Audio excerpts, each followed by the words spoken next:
السلام علیکم، welcome back to my channel Tarab Khan vlogs. I hope میری یوٹیوب فیملی بالکل ٹھیک ٹھاک ہوگی، اللہ کا شکر ہے میں بھی بالکل ٹھیک ہوں۔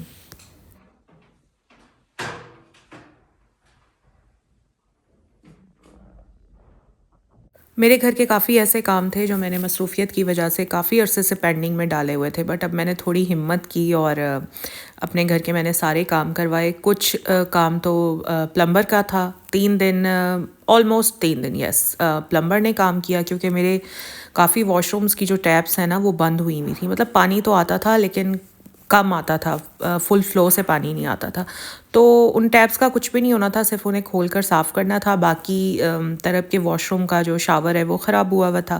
اسی طرح کے کافی کام تھے جو اکٹھے ہوئے تھے۔ اس کے علاوہ میری کچن کے جو دونوں سنکس ہیں نا ان کی ٹیپس بھی لیک تھیں کافی عرصے سے، تو وہ بھی پھر پوری کھل کر اور پھر ریپیئر ہونے کے لیے گئیں اور پھر واپس آ کر فکس ہوئیں، تو اس پورے کام میں نا پلمبر کو 3 دن لگ گئے تھے۔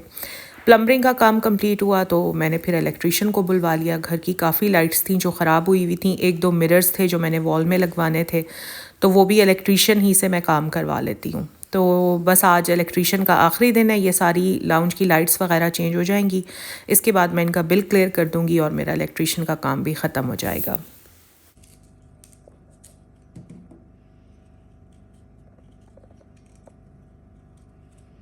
اپنا الگ گھر ہر عورت کی خواہش ہوتی ہے، اور یہ کوئی غلط خواہش نہیں ہے، یہ بالکل ایک جائز خواہش ہے۔ لیکن ہمارا جس طرح کا سسٹم ہے نا، وہاں پر اگر کوئی لڑکی، اگر کوئی بہو اپنے الگ گھر کی خواہش کا اظہار کر دے تو اس کو سسرال میں دشمن سمجھ لیا جاتا ہے، اس کو سمجھ لیا جاتا ہے کہ جی یہ عورت اب ہمارے بیٹے کو ہم سے الگ کرنا چاہتی ہے، یہ عورت بھائی کو بہنوں سے الگ کرنا چاہتی ہے، جو کہ بالکل انتہائی ایک غلط بات ہے۔ اور یہ ساسیں وہ ساسیں ہوتی ہیں جو خود اپنے دور میں اپنا الگ گھر لے کر بیٹھی ہوتی ہیں، اپنی مرضی سے اپنا گھر چلا رہی ہوتی ہیں، یا یہ نندیں ایسی نندیں ہوتی ہیں جو اپنے الگ گھر میں اپنے میاں اور بچوں کے ساتھ رہ رہی ہوتی ہیں، مگر اپنی بھابھی کا الگ گھر برداشت نہیں کرتی۔ جب بھی کسی لڑکی کی شادی ہوتی ہے نا تو اس کی یہ خواہش ہوتی ہے کہ اس کا اپنا الگ گھر ہو، اپنا سیٹ اپ ہو، جہاں پر وہ اپنی مرضی کے مطابق سارا کچھ کر سکے۔ سسرال چاہے جتنا بھی لڑکی کو کمفرٹیبل رکھے، جتنا بھی اچھا ہو، مگر ایک لڑکی جو دوسرے گھر سے آئی ہوتی ہے نا، وہ ساری زندگی کہیں نہ کہیں کسی نہ کسی طرح سسرال میں انکمفرٹیبل ہی رہتی ہے۔ میں تو یہی کہتی ہوں کہ آپ سسرال میں رہتے ہوئے جتنا کچھ کر لیں، جتنی خدمت کر لیں، جتنا خیال رکھ لیں، پھر بھی سسرال میں کسی نہ کسی بندے کو کہیں نہ کہیں آپ سے کوئی نہ کوئی مسئلہ ہوگا ہی ہوگا۔ سسرال والے نا کبھی بھی آپ کے پازیٹیو پوائنٹس کو نہیں دیکھتے، ہمیشہ آپ کے نیگیٹیو پوائنٹس کو کنسیڈر کرتے ہیں، اور پھر ماشاءاللہ اتنے لوگ ہوتے ہیں سسرال میں کہ ہر کسی کو خوش رکھنا، ہر کسی کو مطمئن رکھنا ایک بہو کے لیے پاسبل ہوتا بھی نہیں ہے۔ خیر، یہ تو میں نے اچھی خاصی لمبی تمہید باندھ دی ہے۔ بات مختصر کچھ اس طرح سے ہے کہ میری وہ بہنیں جو اپنا الگ گھر، اپنا الگ سیٹ اپ چاہتی ہیں، تو آپ بالکل اپنی اس خواہش پر کسی بھی طرح شرمندہ نہ ہوں، اور نہ ہی آپ کو شرمندہ ہونا چاہیے، یہ آپ کا جائز حق ہے جو آپ کے ہسبینڈ کو ہر طرح سے پورا کرنا چاہیے۔ لیکن ہوتا یہ ہے کہ کچھ ہسبینڈس تو مطلب اتنے فائنینشلی اسٹرانگ ہوتے ہیں کہ وہ اپنی بیوی کی یہ خواہش پوری کر دیتے ہیں، لیکن کچھ ہسبینڈس اپنے ریسورسز نہ ہونے کی وجہ سے یہ خواہش پوری نہیں کر پاتے۔ تو ایسی صورت میں آپ لوگوں نے ہرگز نا امید نہیں ہونا کہ آپ کے ہسبینڈ کی تو اتنی انکم ہی نہیں ہے، آپ تو بچت ہی نہیں کر پاتی، جب بچت نہیں کریں گی تو گھر کہاں سے خریدیں گی۔ میں ڈاکٹر اسرار احمد کو کے لیکچرز بہت زیادہ سنتی ہوں، اور میں پرسوں ان کا ایک لیکچر سن رہی تھی۔ وہ کہتے ہیں کہ اللہ پر بھروسہ کرنے کا مزہ تب ہے جب تمہارے پاس نہ مال ہو، نہ اسباب ہوں، نہ ذرائع ہوں، تمہارے پاس کچھ نہ ہو اور تمہیں کہیں سے بھی کسی چیز کی کوئی امید نہ ہو۔ ایسی حالت میں سب کو چھوڑ کر صرف اللہ تعالیٰ پر بھروسہ کرنا، اللہ تعالیٰ سے امید رکھنا ہی اصل ایمان ہے۔ یہ بات میں نے یہاں پر صرف اس لیے کوٹ کی ہے کیونکہ مجھے پتہ ہے کہ میری بہت ساری بہنیں ایسی ہیں جن کے پاس مال، اسباب، ذرائع نہیں ہیں، جن کے پاس امید کی کوئی کرن ہی نہیں ہے۔ تو آپ لوگوں نے اپنے ایمان کو متزلزل نہیں ہونے دینا، بلکہ اللہ تعالیٰ پر اپنے ایمان کو اور زیادہ مضبوط کرنا ہے۔ یہ مال، اسباب، ذرائع، یہ کیا چیزیں ہیں؟ ان کی کوئی ویلیو نہیں ہے۔ جس ہستی نے آپ کا اصل کام کرنا ہے، جس ہستی نے آپ کے لیے یہ مال، اسباب، یہ ذرائع پیدا کرنے ہیں، تو آپ اس ہستی پہ ایمان رکھیں نا۔ بے شک سب کچھ کرنے والی ذات تو اللہ تعالیٰ ہی کی ہے۔ دیکھیں مجھے بھی ہمیشہ سے اپنے الگ گھر کی خواہش تھی، اور میری یہ خواہش کوئی غلط خواہش نہیں ہے، ہر لڑکی کی ہوتی ہے، بس کچھ کی پوری ہو جاتی ہے اور کچھ کی پورے ہونے میں تھوڑا ٹائم لگ جاتا ہے. تو میری بھی الگ گھر کی خواہش تھی. اور آپ یقین کریں کہ مجھے نہ میرے اور میرے ہسبینڈ کے پاس مال تھا، نہ اسباب تھے، نہ ذرائع تھے. ہم سوچ بھی نہیں سکتے تھے کہ ماشاء اللہ الحمد للہ ہم اپنا اتنا اچھا گھر بنا لیں گے. اتنا اچھا گھر بنائیں گے اور اتنی جلدی بنائیں گے. الحمد للہ اللہ پاک کی ذات کا جتنا شکر ادا کروں کم میں، کیونکہ گھر جو ہوتا ہے نا وہ آپ کی پوری زندگی کا نچوڑ ہوتا ہے. اور انسان اکثر میں نے یہی دیکھا ہے کہ گھر کب بناتے ہیں جب وہ اپنی آدھی سے زیادہ زندگی گزار چکے ہوتے ہیں، تب ان کے اپنے گھر بنتے ہیں. خیر یہ دیکھیں یہ تو اللہ تعالیٰ نے لکھا ہے، اللہ تعالیٰ جس کو چاہے جب دے. لیکن میں وہی بات کر رہی ہوں کہ چاہے جو بھی میرا ٹائم تھا نا، میں نے کبھی اللہ تعالیٰ پر بھروسہ کرنا نہیں چھوڑا. میں نے کبھی یہ نہیں سوچا کہ میرے ہسبینڈ اتنا ارن نہیں کر رہے، میری کوئی بچت نہیں ہو رہی، تو کہاں سے بنے گا گھر.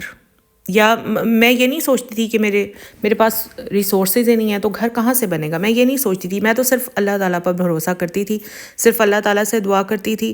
اور آپ شاید یقین نہیں کریں گے، لیکن جب میں اللہ تعالیٰ سے دعا کرتی تھی نا تو میں اپنے آپ کو بالکل بے بس سمجھتی تھی. میں کہتی تھی کہ یا اللہ میں بے بس ہوں، جو کرنا ہے آپ نے کرنا ہے. ایون اب تک مجھے جب بھی کوئی چیز چاہیے ہوتی ہے، میری جب بھی کسی چیز کی خواہش ہوتی ہے، تو میں اللہ تعالیٰ سے اسی طرح دعا کرتی ہوں کہ یا اللہ میں تو بے بس ہوں، یہ چیز آپ نے مجھے دینی ہے، مجھے اس چیز کی چاہ ہے. اور آپ یقین کریں کہ اللہ تعالیٰ سے جب اتنی چاہ سے، اتنی لگاؤ سے کوئی چیز مانگی جاتی ہے نا، تو اللہ تعالیٰ کبھی بھی آپ کی دعا کو، آپ کی اس چاہ کو رد نہیں فرماتے. ذرا آپ خود سوچیں نا کہ اتنی لگاؤ سے، اتنے پیار سے، اتنی چاہ سے آپ روز ایک چیز اپنے رب سے مانگ رہے ہیں، بار بار مانگ رہے ہیں، بار بار مانگ رہے ہیں، اور وہ جو آپ کو 70 ماؤں سے زیادہ پیار کرنے والا ہے، وہ آپ کی آپ کی طلب کو کیسے رد کرے گا؟ نہیں کرے گا نا. ایک بچہ اپنی ماں سے کسی چیز کی خواہش کا اظہار کرتا ہے، ماں ایک دن انکار کرتی ہے، 2 دن انکار کرتی ہے، لیکن جب دیکھتی ہے کہ بچہ ضد پہ ہی اڑ گیا تو آخر دلاتی ہے نا.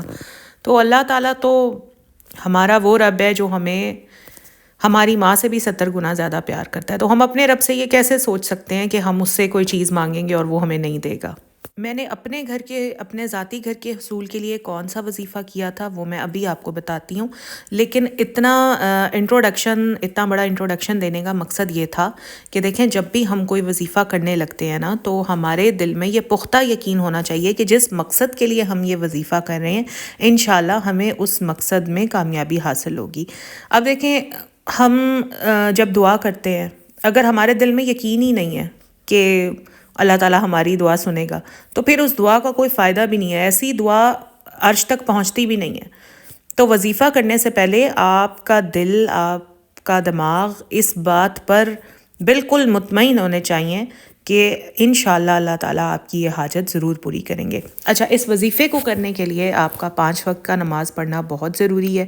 ویسے بھی ہر مسلمان کو 5 وقت نماز پڑھنی چاہیے، کیونکہ نماز جو ہے وہ بیسک چیز ہے. اگر آپ نماز ہی نہیں پڑھتے تو پھر آپ کے وظیفے بھی کسی کام کے نہیں ہیں.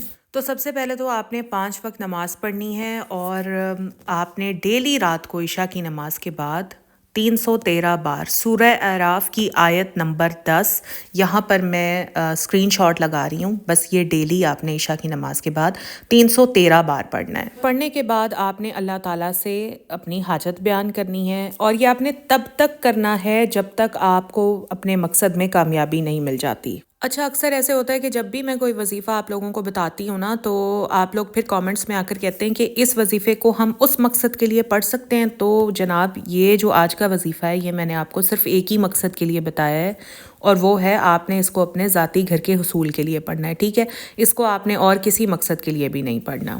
چھوٹی سی آیت ہے، آپ اس آیت کو یاد کر لیں تاکہ ڈیلی 313 بار پڑھنا آپ کے لیے آسان ہو جائے. اچھا، ایک اور چیز بھی میں یہاں پر آپ لوگوں کی کریکٹ کرنا چاہوں گی کہ جب بھی کوئی وظیفہ کرتے ہیں نا، تو اس میں جو بھی آپ نے پڑھنا ہوتا ہے، چاہے وہ کوئی آپ نے آیت پڑھنی ہے، چاہے کوئی اس میں اعظم پڑھنا ہے یا کوئی کلمہ پڑھنا ہے، تو اس کو آپ نے آرام سے پڑھنا ہے، اس کی ادائیگی صحیح طرح سے کرنی ہے.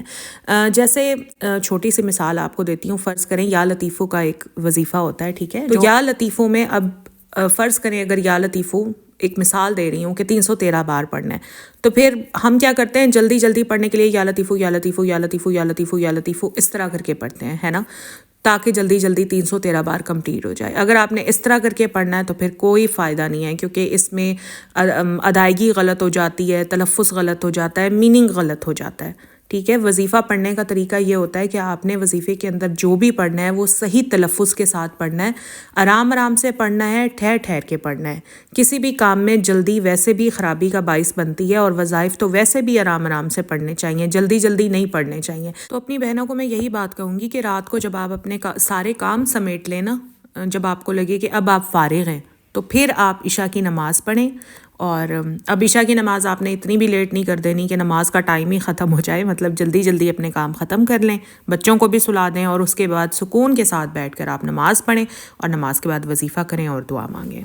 تو بس یہی میرا آج کا ولاگ تھا۔ آئی ہوپ آپ لوگوں کے لیے فائدہ مند رہا ہوگا۔ اس ولاگ کو لازمی اپنے بہن بھائیوں کے ساتھ، اپنے فرینڈس کے ساتھ، اپنے فیملی ممبرس کے ساتھ شیئر کریں تاکہ ان کا بھی بھلا ہو جائے۔ ویڈیو اچھی لگی ہے تو میری ویڈیو کو لائک کریں، چینل پر فرسٹ ٹائم آئے ہیں تو چینل کو سبسکرائب کریں، کیونکہ میں آئندہ بھی کوشش کروں گی۔ میری بہنیں بہت مجھے کامنٹ کرتی ہیں کہ فلاں چیز کے لیے وظیفہ بتائیں، فلاں چیز کے لیے وظیفہ بتائیں۔ اب سب چیزوں کے وظیفے تو نہ میں کرتی ہوں نہ مجھے پتہ ہے، لیکن جو میں نے خود کیے ہوئے ہیں انشاءاللہ وہ وقت کے ساتھ ساتھ میں آپ لوگوں کے ساتھ شیئر کرتی رہوں گی۔ اپنا خیال رکھیے، دعاؤں میں یاد رکھیے۔ اللہ حافظ۔